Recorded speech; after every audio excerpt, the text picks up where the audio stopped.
Waras Ashara Mubarak Anivazma Mola ye Molana Ali Nakala Mubarak Masi Barakat Laine Bayan Farmaya Ema Molana Ali Farmaveche Talabatu Gina Fawajadtuhu Firida Bil Qalil. Translation: I sought the riches and I found it by being happy with less. Healthcare providers tend toward being highly educated, high-achieving people. This desire to achieve more and more success can lead, if we are not careful, down the path of fraud, either knowingly or unwittingly. Healthcare law can be complex and difficult to understand. Here to educate us on navigating the choppy waters of medical business relationships, we are proud to present Tasneem bin Dohadwala. Tasneem bin is an attorney licensed in California since 2001, with experience in government investigations, currently practicing with the law offices of Stephen Goldsogel, part of the Miller Health Law Group in Los Angeles, California. Tasneem worked for two of the most well-known international firms in the U.S. for the first 10 years of practice, then moved on to federal government work doing investigations and litigation. Worked for a major pharmaceutical company, has advised startups in life science, and now practices healthcare litigation, primarily representing providers in civil lawsuits, business litigation, government investigations, and in criminal prosecutions. She lives in Los Angeles with her husband and 7-year-old daughter. I want to welcome Tasneem to the stage for her presentation. She's a good friend. I've known her for a very long time, and I'm excited to hear her presentation.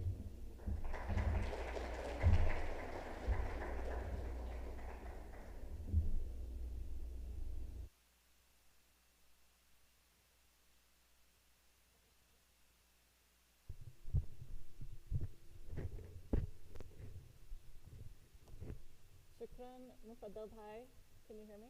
Shukran for that very warm welcome and kind introduction. أعوذ بالله السميع العليم من الشيطان الرجيم بسم الله الرحمن الرحيم به وبوليه وبداعيه أستعين. So, sorry, I forgot the clicker.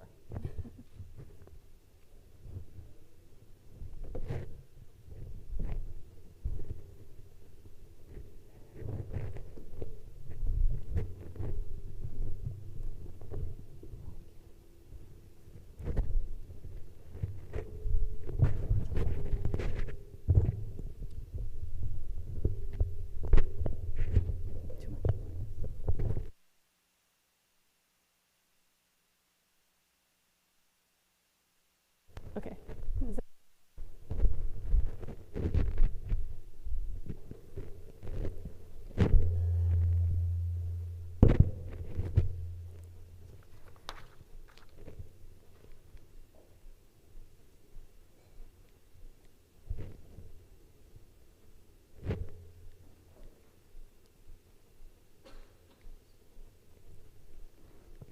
Okay, so I want to present to you today how you can navigate your business relationships in the healthcare field. It is actually very tricky because the healthcare laws in the United States are not really intuitive. Sometimes they are counterintuitive.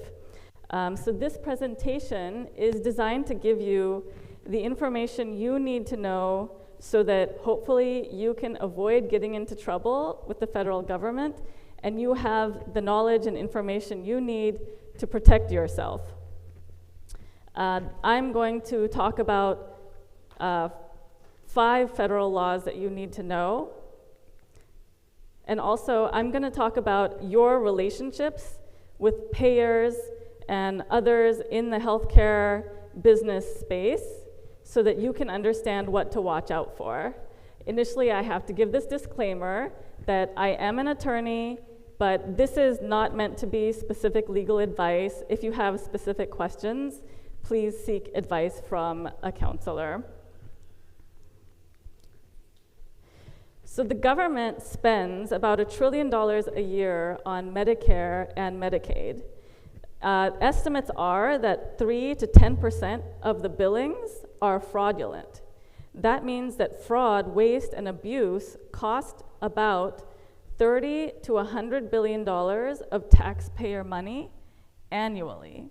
And so the federal government considers healthcare fraud a very serious problem. And it also puts beneficiaries at risk by exposing people to potentially unnecessary services. When the federal government recovers money through its cases, it returns the money to the Medicare Trust Fund, and it also expands its own budgets for investigation and prosecution of these cases. And these budgets have expanded enormously in the last few years. And so the offices have been established around the country, and healthcare fraud prosecutions have increased dramatically. So this is something that you all need to be aware of and should be watchful of as you go about your practices and in your business transactions. So fraud is, in legal terms, it's an intentional misrepresentation or obtaining something of value through concealment of material facts. Waste is incurring unnecessary costs. And abuse is leading to unnecessary procedures or not meeting professional standards. So there are 5 federal laws that I'm going to focus on. These are the False Claims Act, the Anti-Kickback Statute, the Physician Self-Referral Statute, which is also known as the Stark Law, and Exclusion Statutes and Civil Monetary Penalties laws. Because if you likely treat federal health care program beneficiaries in your practice, then you need to understand these laws. The Department of Justice, the Department of Health and Human Services Office of Inspector General, also called OIG, and the Centers for Medicare and Medicaid Services, or CMS, are in charge of enforcing these laws. And I'm going to give you a public service announcement here, is that if you ever have FBI agents or someone from the OIG, an investigator knocking on your door saying, hey, I have some questions for you, please make sure you call an attorney and tell them, that's fine, I'm going to speak to my attorney, please contact them. Because they will present to you like they are your friends and they're trying to help you out, or they'll tell you something like, hey, we heard your name from someone that we interviewed in a case that we're investigating, and we want to give you the opportunity to tell your side of the story. Or we have some documents that implicate you, and we'd like you to see them so that we can hear your side of the story, so someone else isn't telling the story for you. And that's how they present, and the natural reaction is to want to cooperate, because you want to show the agents, hey, I have nothing to hide, and I'm one of the good guys, so of course I'm going to be helpful. I'm going to do whatever you ask. And that's how you can get yourself into trouble, because they are not looking to help you. They're looking to prosecute you or someone close to you or someone that you know, someone who's connected to you in a business capacity. So please be aware of that and keep that in mind if it ever happens to you, which hopefully it won't. The other reason you should really call a lawyer is because a lawyer can call the prosecuting attorney and ask, who is the target of this investigation, and try to find out what the government's looking for. If you are the target, then it's helpful to know that so you can prepare and figure out how to defend yourself. If you aren't the target, it's also helpful to have an attorney because they have the ability to negotiate an immunity deal. So whatever you say can't be used against you or will not be used in a case in chief against you. So you should not be naive and just help the government out without getting anything in return. So the False Claims Act is a federal law that was originally enacted in 1863 during the Civil War. And this was enacted in order to combat rampant fraud because of private contractors selling the government equipment and materials that were never delivered. And it is also known as the Lincoln Law from when it was derived. It is a really powerful tool, and it's one of the government's most powerful tools because of certain provisions, one of which is the Whistleblower Provision. It's also called the qui tam law or qui tam provision. Qui tam is a Latin phrase. It's Q-U-I-T-A-M. and it is shorthand for a phrase that means on behalf of the individual and the king. So a whistleblower can be anyone, any individual who doesn't have to be harmed or connected to the fraud in any way, but if they know of it, they can come forward as a whistleblower, bring a case on behalf of the government, and then they can collect 10 to 30% of the fees that are collected, of the damages that are awarded. And the damages can add up tremendously because of the way that the fines are calculated. And under the False Claims Act, damages are tripled. So for each claim, which is like for each item on a bill, the damages can be $10,000 to $100,000. Under the False Claims Act, you can triple that. So you can see how even if something seems small in your daily practice, for purposes of the False Claims Act and under the federal laws, it can add up to quite a bit. And these laws also provide for attorneys' fees, which incentivizes plaintiffs' attorneys to bring the cases, and they don't have to worry as much about, well, it's not really worth it, the damages are too low, it's not worth my while to bring this case. So they have more of an incentive to bring the case.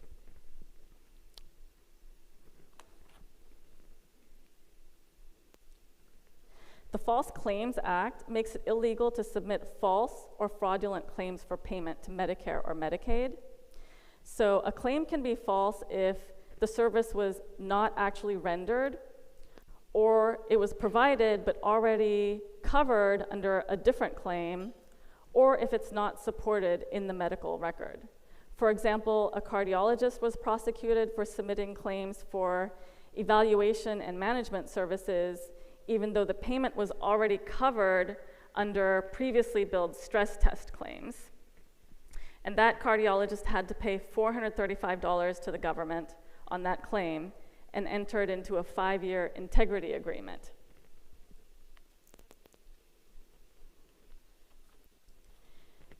So there are lots of people who have incentives to report fraud because of the whistleblower provisions in the False Claims Act.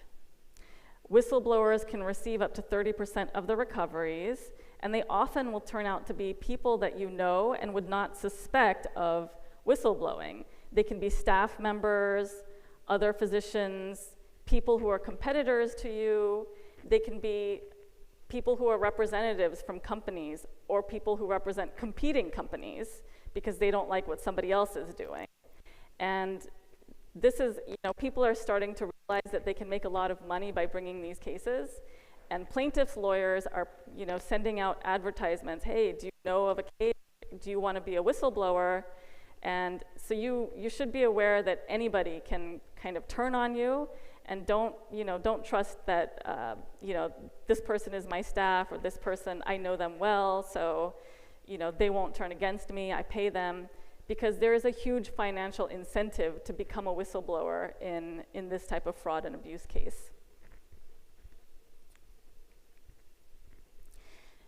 So the next statute that I want to cover is the Anti-Kickback Statute. A violation of this law is also considered a violation of the False Claims Act. So if there's a violation of this statute, a person can bring a case under the False Claims Act and triple the damages, and it can also be a whistleblower who brings the case.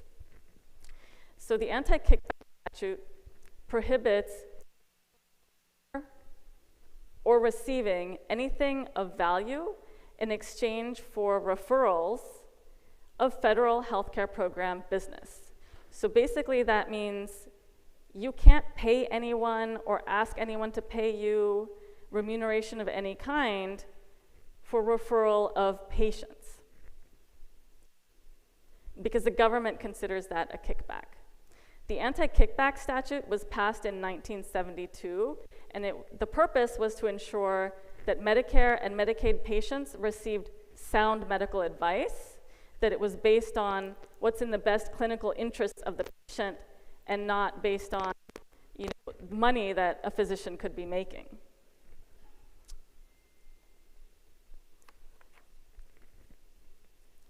So the Anti-Kickback Statute is very broad, and it's kind of counterintuitive. is when you get business from someone, when people are referring business to you, you have a good relationship with them, and it's natural to want to reward them, want to reward the people who give you business. But in the healthcare field, it is tricky because it can be considered a kickback. So the Anti-Kickback Statute applies to payers as well as recipients of kickbacks, and it also applies for just offering a kickback.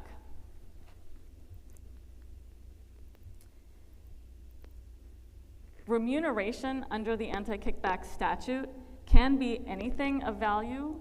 The law prohibits obvious kickbacks like cash, but it also prohibits more subtle kickbacks like free rent, below fair market value rent, clerical staff assistance. Sometimes drug reps would go into physicians' offices and say, oh, hey, I can help you out with these prior authorizations, no problem. That was held to be a violation of the anti-kickback laws. So you have to be careful about your interactions with people from that standpoint. It can also be excessive compensation for things like medical directorships. So lots of physicians have been sanctioned for selling their product loyalty to device or drug companies.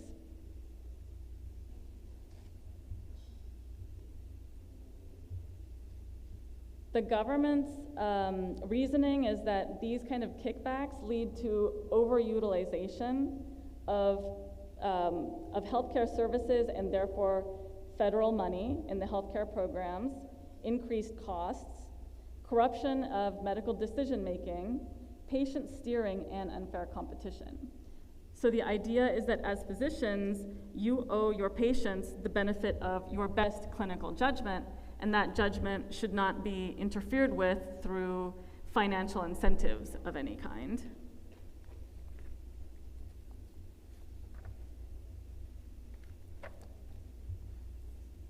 So here's an example of something that can violate the Anti-Kickback Statute. If you choose to waive co-payments routinely from patients who are covered by Medicare and Medicaid, but you don't check financial need, that can be a violation of the Anti-Kickback Statute. If you are waiving co-payments, but you only do it when you have determined that there is a financial need that the patient can't afford to pay, that can be okay if it's on a case-by-case basis and it's need-based, and you determine that there is a need.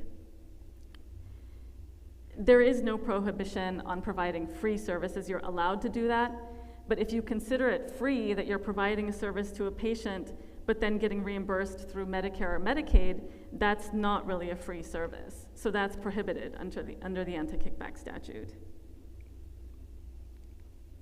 Okay, and it's time for pop quiz. So which of the following do you think violates the Anti-Kickback Statute? A, giving gifts or other freebies to Medicare or Medicaid beneficiaries. If I could see a show of hands, who thinks that this could be a violation of the Anti-Kickback Statute? Okay, how about this one? Waiving co-pays and deductibles or providing insurance-only billing to Medicare or Medicaid beneficiaries without a showing of need. Yep. How about accepting free trips or other gifts from vendors or other providers to whom you refer business?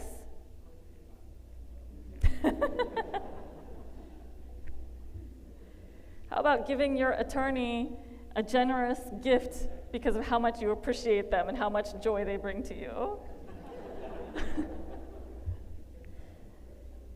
So A, B, and C can all be violations of the Anti-Kickback Statute. And the intent requirement here is if one purpose was to induce referrals for services or items of federal healthcare program business, that can be considered a kickback. So as a physician, you're a very attractive target for kickback schemes because you are a source of referrals for fellow physicians and other providers and suppliers.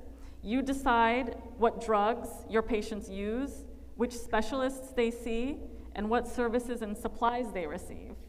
So there's lots of people and lots of companies who want your patient's business, and they would willingly pay you for that. In these cases, the government doesn't need to prove any patient harm or financial loss. So a physician can be guilty even if that service was medically necessary, if the intent is there to induce the referral because of that gift or because of that remuneration, if that's even one of the intents.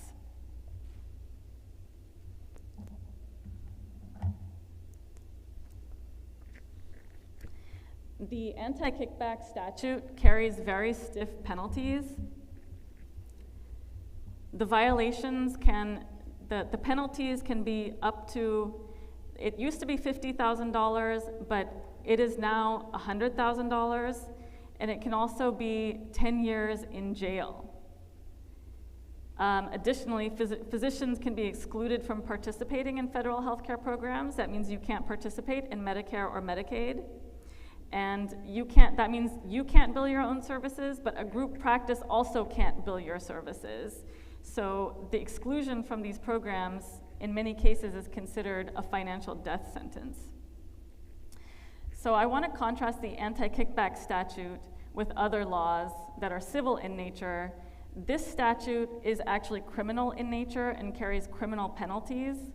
The burden of proof here is a little bit higher than in civil cases, because the burden of proof in criminal cases is beyond a reasonable doubt. So when the government brings these cases, they have a higher burden in order to show that you've met the required elements of this violation, but they will often do that. The intent element is actually a very difficult one to show, but they do that by kind of tricking you when they're talking to you. An example is that we have a case right now of a hospice that was paying marketers to go out, to nursing homes and talk to patients and try to bring people into that hospice, people who needed that service. And the FBI went out and interviewed one of these marketers, and she wasn't very savvy, but she wanted to be helpful. She didn't want to get herself in trouble. And the government was telling her things like, hey, you're very good at your job, right? So like you go out there and you tell patients, that these services are great for you, and you go out and you get lots of patients because that's what you're paid to do, right? And she's like, yeah, I'm good at my job. I have at least 10 patients every month. And then they ask her like, okay, so if you didn't have any patients, you wouldn't get paid, right? Your employer wouldn't pay you? And she's like, yeah, of course. Yeah, I wouldn't get paid. This is my job. And that's how they got what they needed to get. Because if this was structured differently, for example, if she was being paid a flat salary, and maybe if she wasn't talking to patients directly, but just going to nursing homes or hospitals and saying, I just want to educate you about our hospice. This is what it is. These are the people who we work. These are the services we provide. And she was getting paid regardless of the number of patients that were being brought in. It might not have been, it wouldn't have been a violation. But because they went and talked to her and she gave them this information freely, trying to keep herself out of trouble, the government has established the hardest thing to prove, which is the intent element of the Anti-Kickback Statute. So beware of that.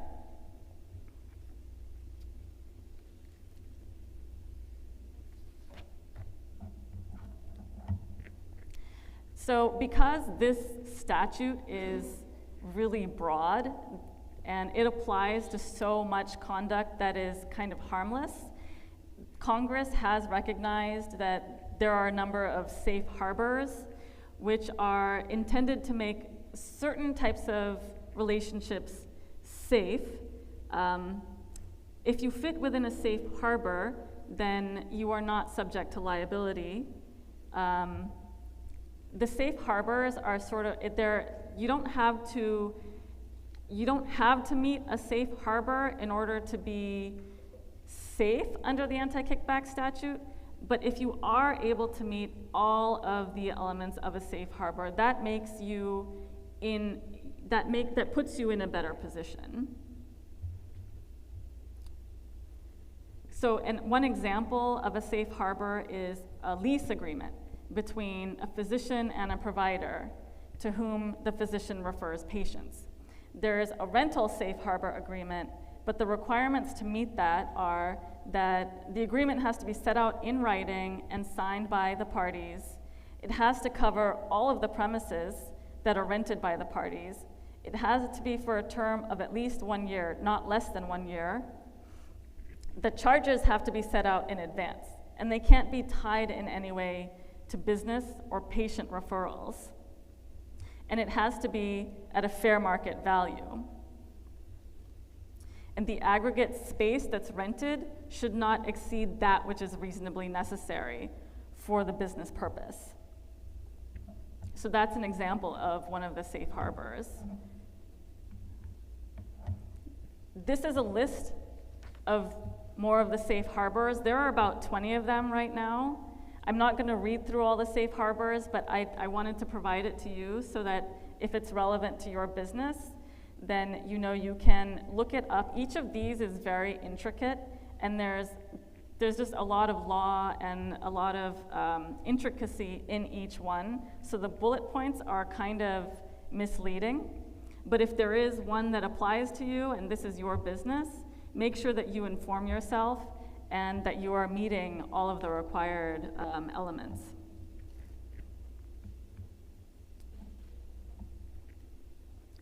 This is additional safe harbors. The discounts one applied, there's price reductions, discounts. These are very commonly used ones. Drug rebates.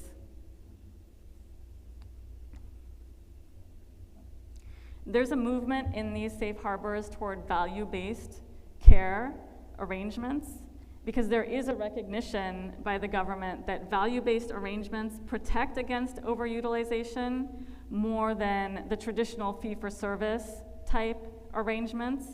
And so if you're engaging in value-based arrangements, then you should know that this is also something that's becoming more common, and the government agrees that this is a better way of doing things.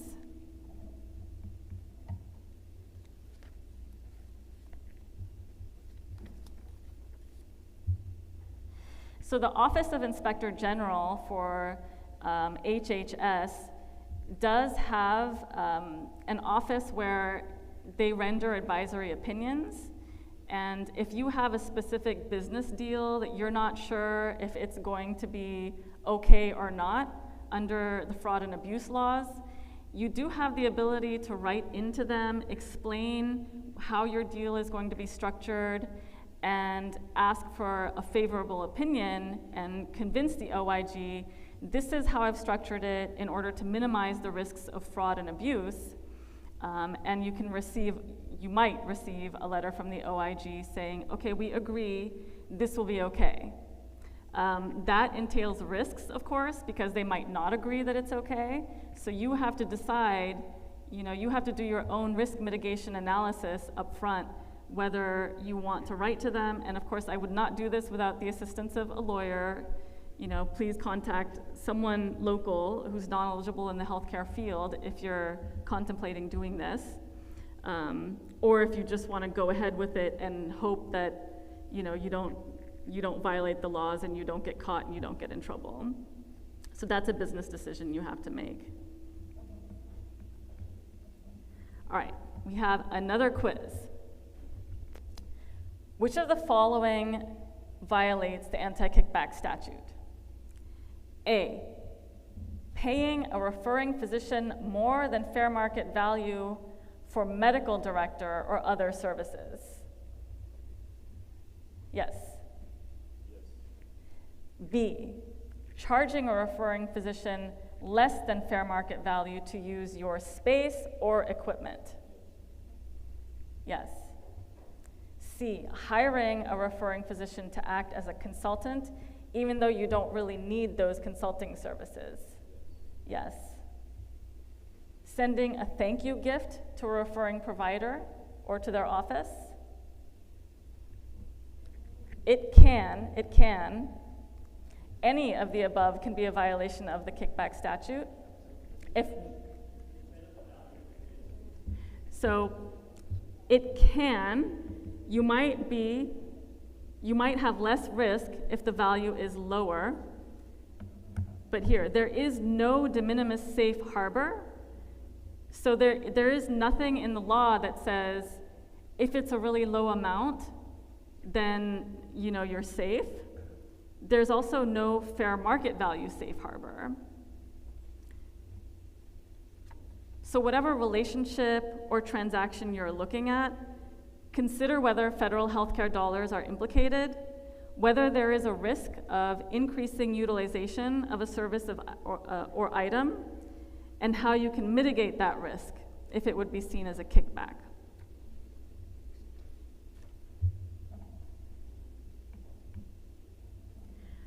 Okay, so the next law is the Stark Law, which is named after Representative Pete Stark of California. This law was originally intended to eliminate financial motivations to physicians who sent patients for unnecessary testing.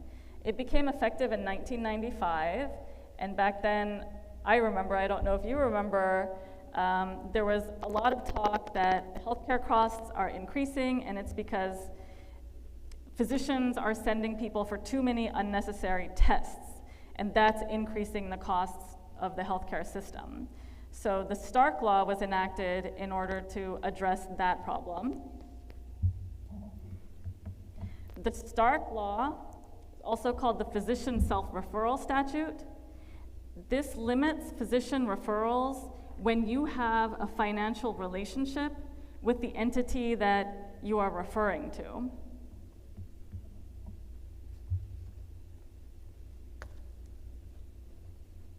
So the Stark Law prohibits physicians from referring Medicare or Medicare patients for designated health services. And that's something that's listed in the law. There's 10 different designated health services to entities with which the physician has a financial relationship. Relationship is also specified, and I'll talk about that later, unless there is an exception that applies. And the exceptions are very intricate. I am going to talk about it a little bit, but not in too much detail. So the financial relationships covered by this law include ownership or investment interests, as well as compensation relationships. The law applies to the physician's financial relationships, as well as those of the physician's immediate family members. Designated health services include lab services, physical therapy, home health services, and others. So, for example, unless there is an exception that applies, you can't refer patients to an imaging center for a designated health service if you have a financial interest in that imaging center. And there was a physician who was charged with violating the Stark Law for routinely referring Medicare beneficiaries to an oxygen supply company that he owned, and he paid $203,000 to settle that case.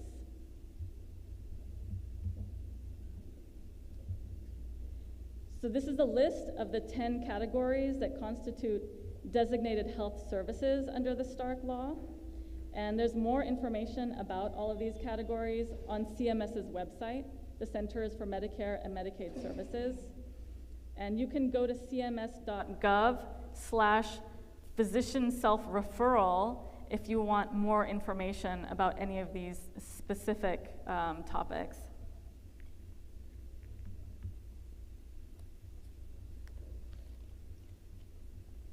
And I want to contrast now the Anti-Kickback Statute with the Stark Law. The Stark Law is strict liability, and that means your intent doesn't matter at all, which is in contrast to the Anti-Kickback Statute. It's a criminal law, and the government is required to prove intent, where at least one purpose of the arrangement of the remuneration is to induce referrals of patients. Under the Stark Law, there's no requirement to prove intent, and strict liability in the law is kind of a term of art. So we refer to mental state as mens rea, and there's different levels of it. So it's basically a question of how bad was your intent. It can range from negligence, which in the law is defined as something that a reasonable person in that situation would not do or would do differently. It can be grossly negligent or reckless, which means something that is an extreme departure from what a reasonable person would do, or consciously disregarding a substantial risk. That's the legal definition of gross negligent or reckless. And then the final stage is intentional. So you actually purposefully committed the act. So under the Stark law, there's no intent requirement at all. You can do something completely innocently and still be held liable. So compared to the kickback statute, the Stark law is kind of limited in scope because it only applies to physicians and certain relationships that the physician has. To be considered a physician under the Stark law, you can be an MD, a DO, oral surgeon, dentist, podiatrist, optometrist, or chiropractor. All of those people are considered physicians for the Stark law. The family member under the Stark law, it can be a spouse, it can be the spouse's family, parents, children, stepchildren, grandparents, or grandchildren. Notably, it doesn't include cousins, but in some states there are state law versions of this law that do include cousins. So it is local, and if you have a question, please talk to a local attorney or look up your local laws.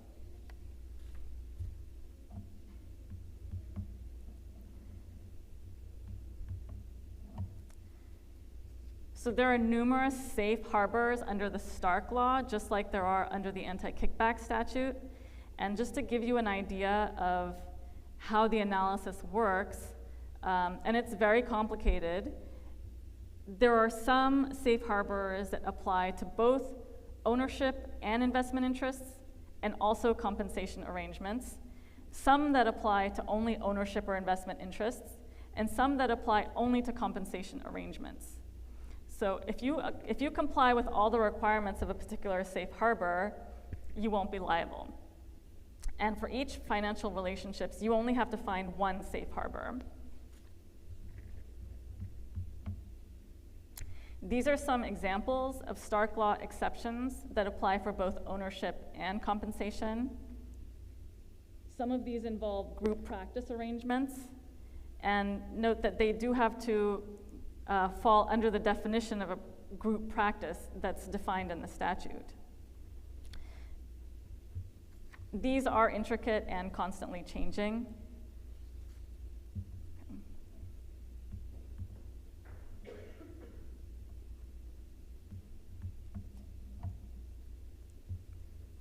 And then there are the exceptions that are only for ownership interests. For example, if there's rural providers, there aren't a lot of providers out there, that's an exception. If it's a whole hospital, not part of it, that's an exception. Publicly traded securities and large mutual funds. And these are exceptions for only the compensation arrangements. There's some for personal services contracts, space rental, compliance training. So these do include certain employment relationships, items under $300 in value, and incidental benefits. So if you want to conduct an analysis under the Stark law, the way to start is you ask, is there a financial relationship between the designated healthcare service provider and the referring physician or the physician's family member? If there is, then you analyze whether it's a direct or indirect relationship, and generally it has to be more direct, although there are degrees of contact. And then you look at whether the arrangement, whether the ownership or investment interest or whether it's a compensation arrangement to try to see whether it fits into one of the safe harbors. And then you ask yourself, is the physician's referral payable by Medicare or Medicaid? Does it implicate federal healthcare dollars? If so, did the entity to which the service was referred actually bill Medicare or Medicaid for the referral? And did that entity have knowledge of the physician's identity and that relationship that would constitute a violation of the Stark Law? So some common problems under the Stark Law are physician referrals to entities that the physician themselves owns, compensation arrangements that pay physicians based on their referrals to others, like Eat What You Kill for ancillary services, paying physicians more than fair market value, paying physicians when services are not provided or not needed, like in a medical directorship, for example, giving physicians discounts or freebies, subsidizing practices, financial arrangements that don't have a written contract, amending a contract within 1 year, because it has to last for at least a year, or anything that doesn't satisfy one of the safe harbors.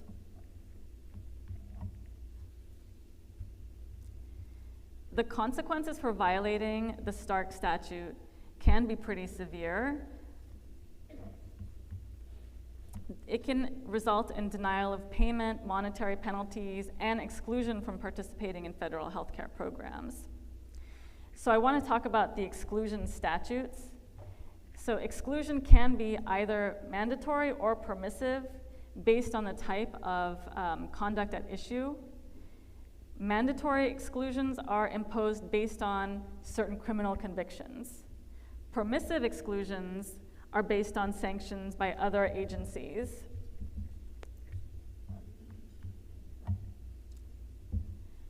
So the OIG, or the Office of Inspector General for Health and Human Services, is mandated to exclude individuals and entities who are convicted of either Medicare or Medicaid fraud, patient abuse or neglect, felony convictions for other healthcare-related misconduct, or felony convictions related to controlled substances. If you are one of the excluded entities or physicians, that means you can't bill Medicare or Medicaid, and your services can't be billed directly through an employer or group practice either. And there are currently about 5,200 physicians on the excluded list. I do want to say a word about ECRA, which is Eliminating Kickbacks in the Recovery Act. This is a new and emerging area of the law, and it was enacted in 2018 as part of the government's efforts to address opioid abuse, the opioid epidemic. And this was meant to fight patient brokering and recovery profiteering. So despite that limited intent, the language is actually very broad. It's not limited to only federal health care beneficiaries like Medicare and Medicaid. It applies to all insurance. And in essence, it makes it a crime to receive any remuneration for referrals to any lab. That includes COVID testing. So this is an area where I think we're going to see increasing government enforcement. The Department of Justice has started prosecuting people for this. A Georgia man was charged with running a marketing company that steered certain Medicare beneficiaries towards certain COVID testing providers that he had an interest in. He was being paid for that. So that was a violation of ECRA. Okay. The last statutory area I'm going to cover are civil monetary penalties. They can range from $10,000 to $50,000 per violation. This is a rough estimate, depending on how bad the conduct is. These are distinct from criminal penalties. They can arise in civil cases, not just criminal cases. And the burden of proof here is different. It's preponderance of the evidence. And that is an easier burden to meet than the criminal standard of beyond reasonable doubt. And civil cases don't have to be brought by the government, they can be brought by any individual. They're also tried in different courts. So there's a civil court system, and then there's a criminal court system. Criminal cases, it's always going to be the government or the state on one side of it. So it'll be like the United States versus so-and-so doctor or so-and-so entity. In civil cases, that's not always the case. It can be, but in civil cases, it can be any individual or entity bringing the case.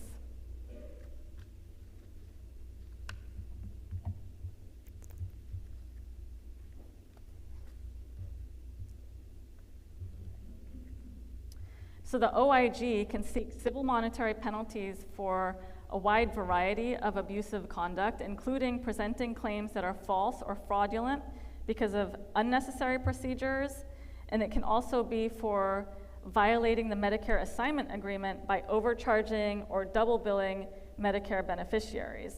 And an example of this is a physician paid $107,000 to settle charges for violating the Medicare assignment agreement by charging Medicare beneficiaries an annual fee, like a concierge fee, when the actual services were already covered by Medicare.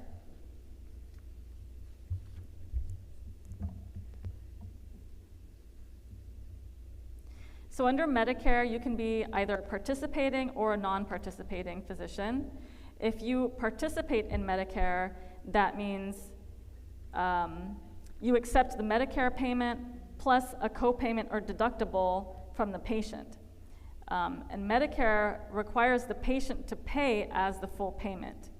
You can't require any extra payment from your patient. Some examples of dishonest coding and billing practices here include billing for services that are very low quality, billing for services that were included in a global fee, like billing for an evaluation and management service the day after a surgery, where the follow-up is already included in the global surgery fee. Upcoding is another common problem. That occurs when a provider bills for a higher item of service to get a higher payment from Medicare.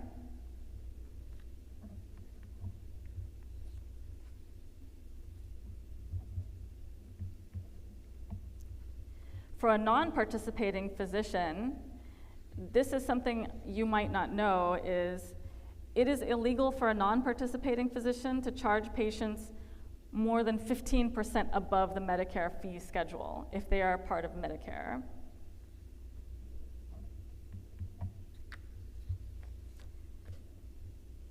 So I want to move on to how we can apply the laws to certain specific types of business arrangements, so you have an understanding of how to do the analysis in your own head, and you have the tools to kind of help yourself and protect yourself and stay out of trouble.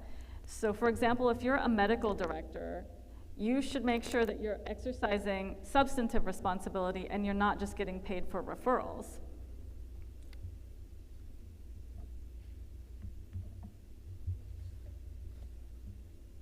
So as a medical director, make sure you're actively overseeing clinical care in a facility, leading the medical staff to meet the standard of care, ensure proper training, education, and oversight for other healthcare providers and staff members, and identify and address quality problems, and make sure you document that you're doing these things.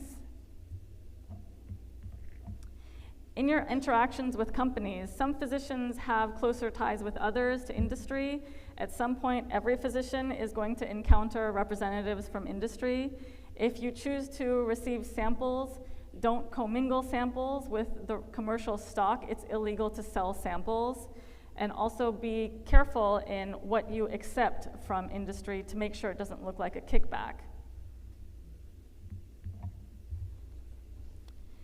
If you engage in speaking and consulting services, and you want to test out the arrangement for yourself, you can ask yourself these questions.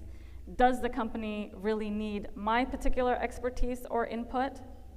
Does the amount of money the company is offering seem fair and appropriate for what the company is asking me to do. In other words, we have the concept of fair market value, which runs through these statutes persistently.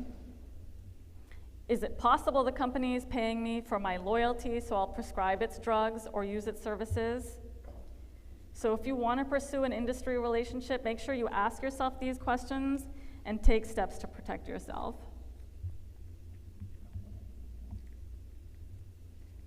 So many physicians believe that gifts don't impact their prescribing behaviors, but studies have shown that humans' natural desire to reciprocate can influence prescribing practices and affect the behavior of physicians, even if you don't know it. So many states have implemented sunshine laws, and as part of the Affordable Care Act, drug companies, device companies are also required to report their gifts and payments starting in 2013. So all of that is online. So be careful if you accept gifts and know that your name might be on a public list as part of the sunshine reporting. In your business relationships, physicians are frequently approached with investment opportunities, and you can be a legitimate source of capital, but other times you are simply a source of patient referrals to keep an enterprise busy and profitable. So because return on investment is sometimes used to pay kickbacks, you should be vigilant when considering healthcare business opportunities. In any case, you should always make sure that as a provider, in your medical judgment, you are doing what best meets the patient needs and that you document that. And that's how you can protect yourself. In recruitment offers, you also have to be diligent. You have to make sure you're asking yourself, is a venture promising very high rates of returns for little or no financial risk? And are you being asked to guarantee that you'll refer certain patients or order services from that venture? If so, that's a red flag. And recruitment of patients by hospitals and clinics can also sometimes cross the line into illegal arrangements. So, for example, we represent a fertility specialist who right out of college, right out of med school, she had impeccable credentials, and she joined a practice where it's a Chinese-owned company, and they have their own pharmaceutical company. Like they required her to use their own specialty pharmacy, and she kind of questioned it right from the outset, and she didn't feel like this arrangement was legal, and as a result, she kind of got in trouble with her employer, and it resulted in her being fired, and now she's in litigation with that clinic, and it's actually blowing up into a really big case, and it's actually very common, so you have to be careful of these types of arrangements. A lot of people don't know about it.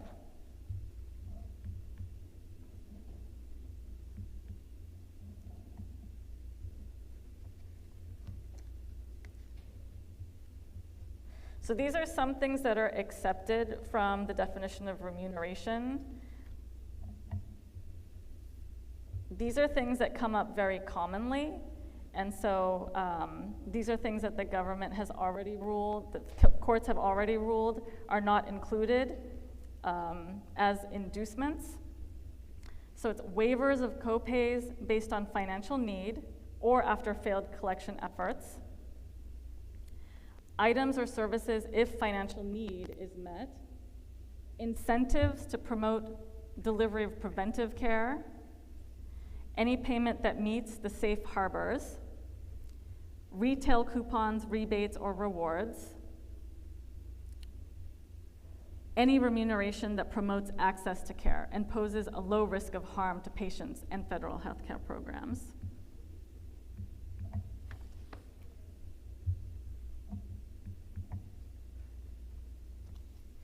The OIG maintains a list of excluded individuals. If you're hiring people, make sure you check, and make sure you check periodically to make sure that you don't have people who have been excluded in your staff. And if you're interested in learning more about a particular area, the OIG maintains a database of its advisory opinions on its website at oig.hhs.gov/fraud, And it is searchable, and the opinions are interesting, but kind of complicated to understand. But hopefully now with this background of the laws that apply, you can understand the basic things that the government will be looking for and understand how to structure your arrangements to keep yourself out of trouble. And I do want to talk about action items. So when you go back, these are the things that you should be looking for. Review your relationship for compliance by making sure there's no intent to induce referrals in any government program business. So it can be Medicare, Medicaid, or veterans healthcare programs. Make sure you have written contracts that are properly signed by all parties and that you are complying with the terms of those contracts. So you are documenting that the people who are supposed to be providing the services are actually providing the service, and they're not just getting paid because they're referring business. Make sure that any remuneration is at fair market value, that compensation is not based on volume or the value of referrals, and that any arrangement is commercially reasonable and it serves a legitimate business purpose. All right. If anybody has questions, yes? Two questions. Number one is, I know quite a few physicians, like in our hospital, there is a surgery center. Yes. A lot of them have partnership in there or some kind of an interest. And they all do surgery there. And I have never seen anybody think about it. Yes. So the Could you surgery hear me or center should I is repeat? one of the safe harbors, and there are limits on who can be an owner in a surgery center, and so that can be safe as long as it's structured within the statute's requirements. I see. In my number two question, like, physicians, a lot of, like me, I'm an OB/GYN, we have ultrasound machines in the office.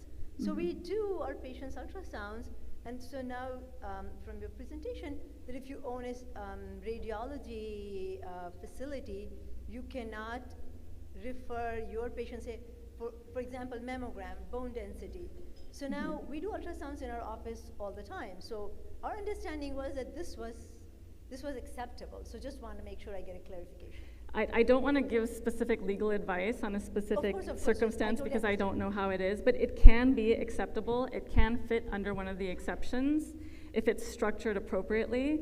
But if you have doubts, I just encourage you to please look it up for that specific situation and understand what the requirements are.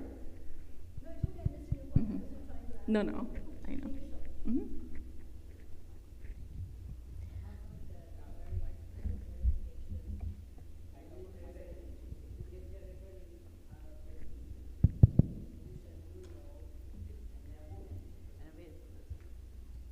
Yeah, how about referring patient movement to movement?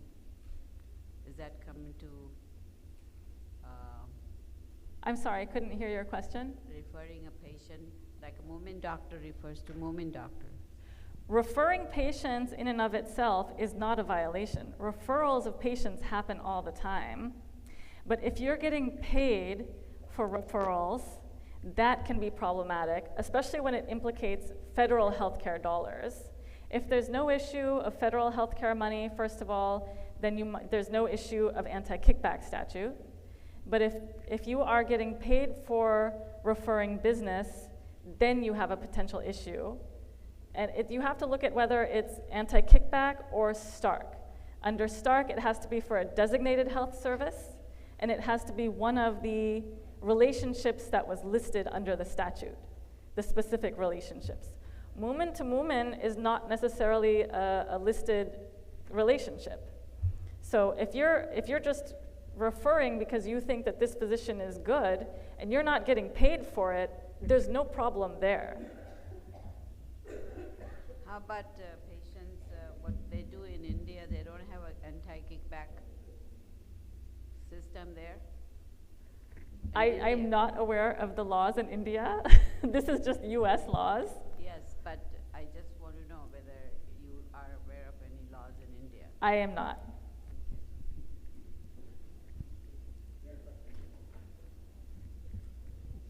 You had mentioned about prior authorizations being a part of this. I don't know whether it was the anti-kickback or the one before that you mentioned. It was anti-kickback.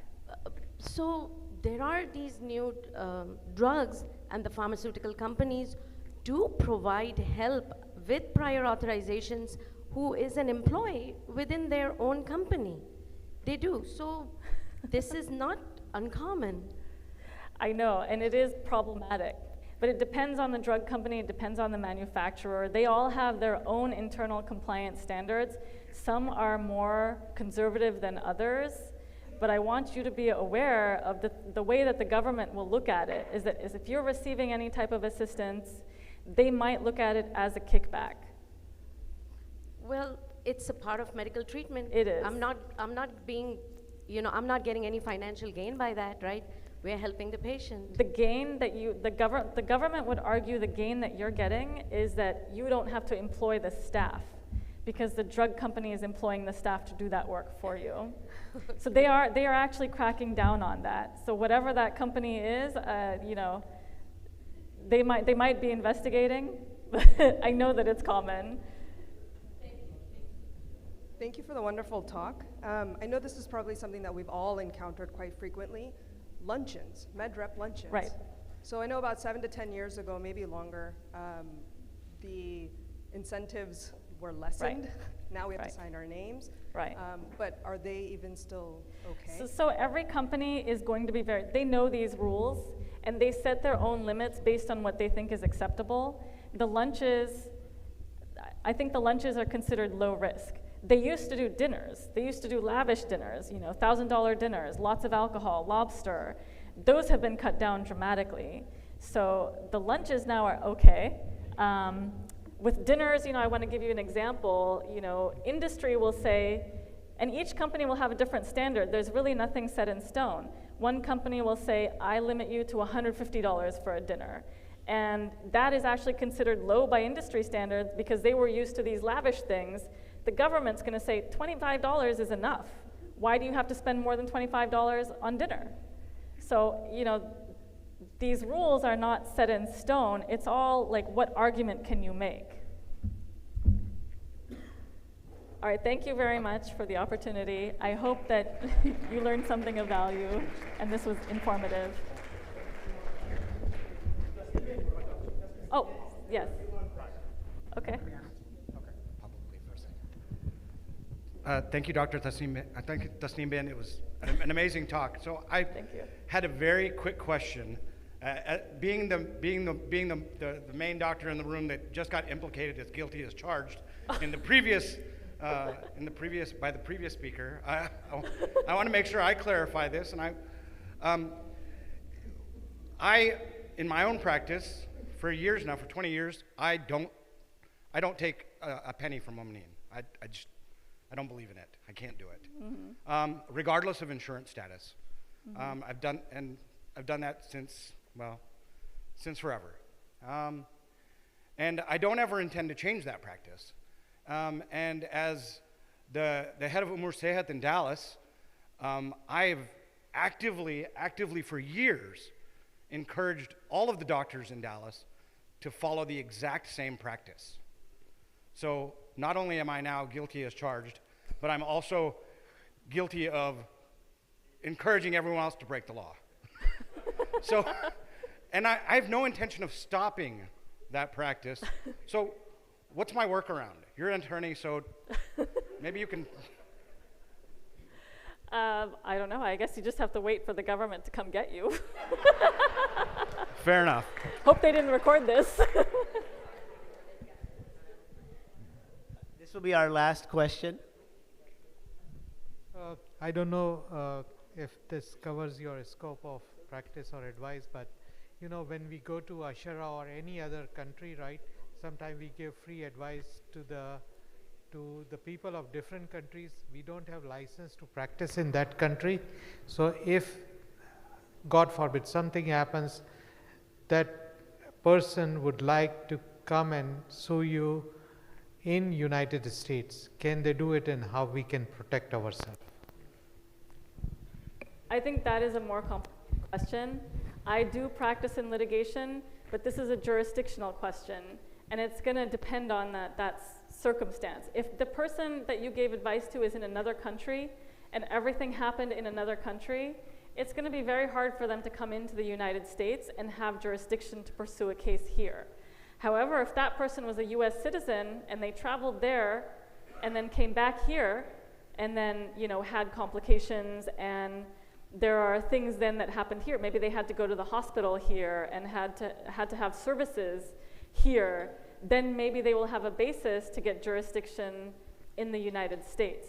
I don't practice in malpractice, that area, so I don't know if your malpractice insurance covers you or if it's a free service and you're getting, you know, if you're getting a waiver from whoever you gave services to, you know, that might be an option, but I'm kind of speculating there. Good Samaritan law apply? Sorry? Does Good American Samaritan law, does that apply to such a situation? Not in another country, no. I don't think so. That jurisdiction's laws will apply.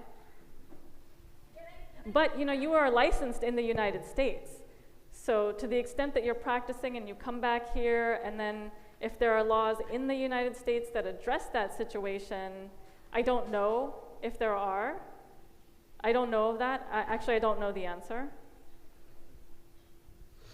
This will be the last question. All right, thank you. Thank you. So this is more of a general question. We've seen over the last few years, a lot of laws have been changing that allow more autonomy to the so-called mid-levels, you know, PAs, NPs, things like that. Mm-hmm.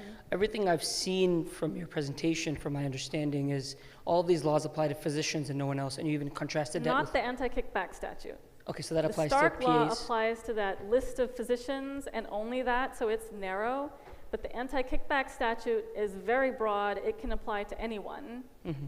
So do you see laws changing in the future as PAs and NPs have more autonomy? Do you see these laws also including them as well? They already do. Mm-hmm. To the extent that I see the Stark law expanding, I don't know about that. No, I don't see that changing. But I think the laws as they are already written are broad enough to cover PAs. Plus, you're going to be under the supervision of a physician, so the physician can be responsible for the actions of their staff.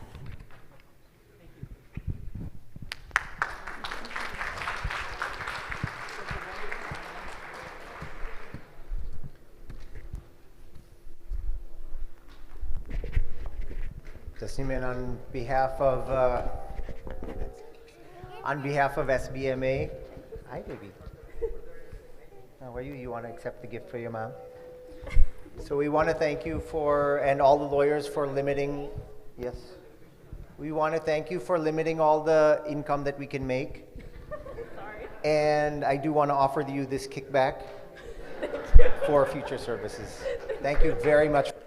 Really appreciate your time. Whenever you're presenting gift, make sure you're not standing.